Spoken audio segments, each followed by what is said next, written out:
Hello, my name is Michael Shanks. I play Daniel Jackson, Dr. Daniel Jackson on Stargate SG-1. No, I don't. I play it on Stargate Atlantis. Dr. Jackson, welcome to Atlantis. Thank you, Mr. Woolsey. It's great to be back. Colonel Shepard? Rodney? For me personally, it's always fun to come back here and play around, and this time I get to have a wonderful experience working with an actor who I've known for years since he started the pilot, but David Hewlett and I have never really worked together on the show before in this kind of capacity, so we're having a lot of fun. Mine, I don't feel it. In this particular case, he comes back because he has a theory about this secret lab that might be within the walls of Atlantis from this ancient that the Atlantis team has experienced before.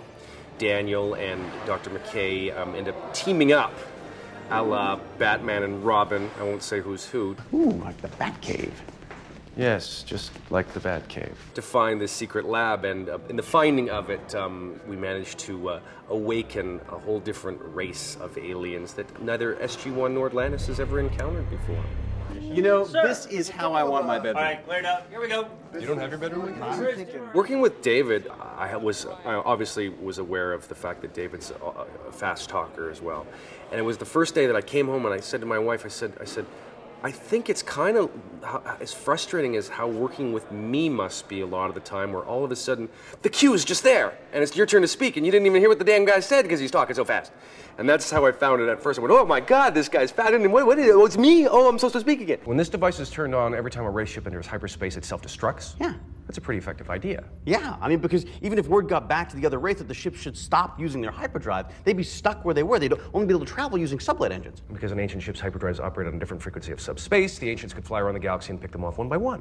Yeah, or just leave them to die in the vastness of space. At first it was a little bit, wow, who's going to understand any of us? And that still might be the case at the end of it, but David's got a good sense of humor. Sweet! So now that I'm staring directly into them, what happens next? It's like the 80s. It's the 80s again. I knew they'd come back. We're bouncing back and forth with who's supposed to be the straight man and who's supposed to be the funny one in all of this. I think David's going to be the funny man regardless of it.